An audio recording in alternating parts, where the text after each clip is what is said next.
नमस्कार। सनातन विचार श्रृंखला में आपका स्वागत है।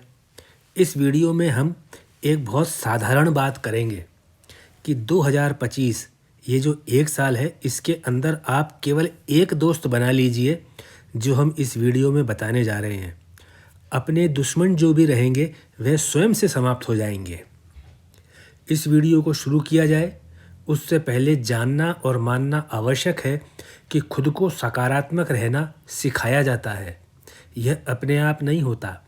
इतना ही एक साल में आपको करना है, क्योंकि सकारात्मकता में ऊर्जा का सिद्धांत काम करता है। जिस प्रकार से ऊर्जा को ना तो पैदा किया जाता है और न ही ऊर्जा को नष्ट किया जा सकता है, उसी तरह अपनी भावना को ना तो पैदा किया जा सकता है और न ही नष्ट किया जा सकता है।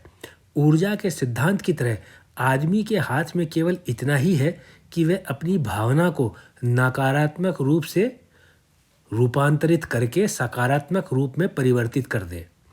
ऐसा संभव हो पाए उसके लिए आदमी को अपने मन को शांत रखने का प्रयास करते रहना चाहिए।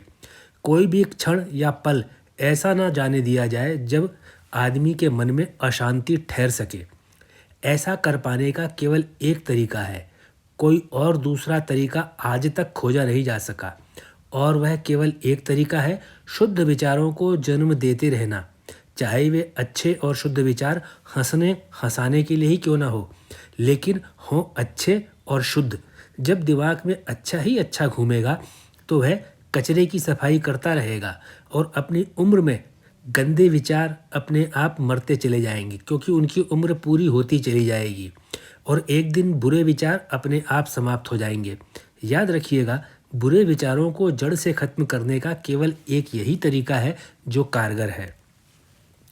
सकारात्मकता को समझने के लिए आदमी को अपने मन को पहचानना चाहिए। मन शांत है तभी आदमी सकारात्मक बन सकता है।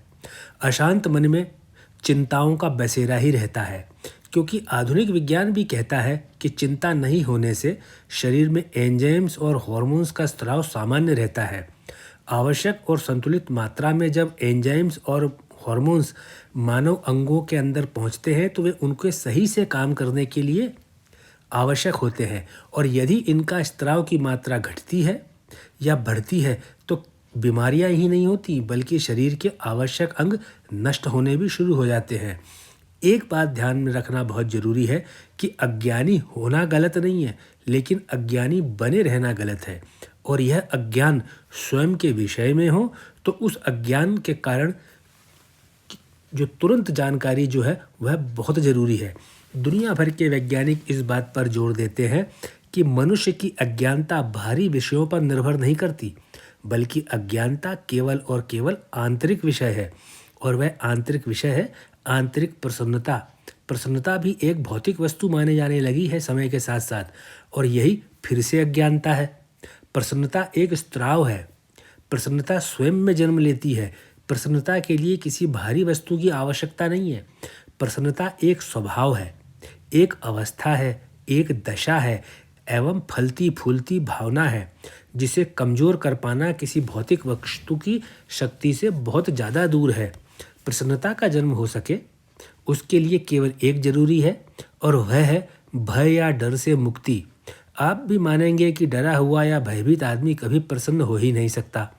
अब यह डर है या भय है, किसी भी परिस्थिति से हो या किसी वस्तु से भी हो सकता है, किंतु भयभीत रहने वाला अपने चारों ओर अपना वातावरण ऐसे बनाता है कि जैसे वह भय या डर उससे फिर दूर जाता ही नहीं है। तो फिर करना क्या चाहिए कि डर ना लगे? उसके लिए ब्रह्मांड का एक सिद्धांत है, वह केवल वही सटीक काम करता है। बाकी की बातें सुनने और सुनाने के लिए तो ठीक है, लेकिन सिद्धांत जो है ब्रह्मांड का, वही भय को और डर को दूर बता सकता है। वह है द लॉ ऑफ गिविंग। अब केवल इसी सिद्धांत पर बात करेंगे। जब डर नहीं रहेगा तो प्रसन्नता का अनुभव होगा, और प्रसन्नता से अज्ञानता का नाश होगा, और अज्ञानता के नाश होने से भावनाओं पर नियंत्रण हो सकेगा, और भावनाओं पर जब नियंत्रण होगा तो मन शांत रहेगा, और शांत मन से शरीर के अंग ठीक से काम करेंगे और शरीर की इम्यूनिटी का विकास होगा। उसके बाद में सकारात्मकता आएगी। यह एक पूरा का पूरा क्रम है। इसलिए द लॉ ऑफ गिविंग कहता है कि जो देंगे वही मिलेगा। इस लॉ में दोनों तरफ से देना ही है। इसका नाम द लॉ ऑफ टेकिंग नहीं है, यहाँ गिविंग है। मतलब देना है, हम देंगे, ब्रह्मांड भी देगा, कोई किसी का कुछ नहीं रखेगा। हम ब्रह्मांड को हमारी जिन भावनाओं से हमारी पहचान करवाएंगे, ब्रह्मांड से वैसे ही परिणाम हमें प्राप्त होंगे। यदि हम केवल शिकायत ही करते रहेंगे तो हमें वही अवसर प्राप्त होंगे जिसमें हम ज़्यादा से ज़्यादा शिकायत करें। ब्रह्मांड हमारी शिकायत करने की आदत को और ज़्यादा बढ़ाने के लिए ज़्यादा अवसर प्रदान करेगा।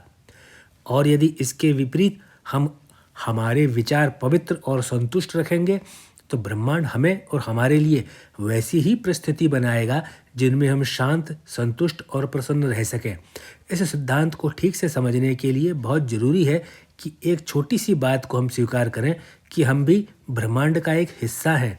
ब्रह्मांड अपने सभी हिस्सों से समान प्रेम करता है। ब्रह्मांड के प्रेम का प्रमाण है हमारा जीवन। हमारे जीवन में जो जो आवश्यक है वह हमें मुफ्त में मिलता है, जैसे हवा, पानी, भोजन, अलग अलग मौसम, बारिश, दिन का प्रकाश, सूरज की गर्मी, रात की ठंडक। ब्रह्मांड इन चीज़ों के बदले कोई कीमत नहीं लेता। इसलिए ब्रह्मांड से उत्तम पाने के लिए हमें उत्तम ही देना होगा। लेकिन हमारे पास कोई विकल्प नहीं है कि हम ब्रह्मांड को इसके बदले में क्या मूल्य दे सकें। जब हम सोचते हैं और विचारते हैं तो केवल एक चीज़ सामने आती है जो हम ब्रह्मांड को दे सकते हैं, वह होता है शुद्ध और पवित्र विचार। जिस तरह के विचार हम बनाएंगे, हमारे द्वारा वही विचार ब्रह्मांड को प्राप्त होंगे और ब्रह्मांड के प्रत्युत्तर में ब्रह्मांड उन विचारों के अनुसार अपना नियोजन करेगा और हमारे सफल होने के लिए एक नया रास्ता बनाएगा। इस लेख का पूरा यही सार है कि सही सोचना, सकारात्मकता पैदा करना, यही जीवन का उद्देश्य है। सही सोचने की आदत डालने से ही सफलता को हम आकर्षित कर सकते हैं। नया वर्ष आया है, आपको उसी सभी चीज़ों की शुभकामनाएं। कुछ दिन हुए हैं, ज़्यादा दिन हो चुके हैं, लेकिन वीडियो बनाने में, लिखने में, इस मैटर को बनाने में भी समय लगता है। तो उस वजह से मैं क्षमा चाहूँगा कि मैं बहुत दिनों के बाद में आपको नववर्ष की शुभकामनाएं दे रहा हूँ। लेकिन यह बात बिल्कुल स्पष्ट है कि सकारात्मकता रहना सिखाया जाता है, यह अपने आप नहीं होता। जब हम सही सोचते हैं तभी हम सफल बनते हैं। तो आइए प्रण करें कि 2025 का वर्ष हम बहुत सही और अच्छा सोचने में बिताएंगे। इस प्रकार से यह संदेश मैंने आपके सामने प्रस्तुत किया है। मैं आशा करूंगा अगर यह संदेश आपको पसंद आया है तो आप इस संदेश को अपने मित्रों से, सहयोगियों से, सहकर्मियों से, रिश्तेदारों से, युवा हो रहे बच्चों से ज़रूर साझा कीजिए। और वर्तमान में जो आपने इस वीडियो को देखने और सुनने में अपने बहुमूल्य समय का अंश दिया, उसके लिए मैं आपका आभार प्रकट करता हूं और आपको बहुत बहुत धन्यवाद देता हूं।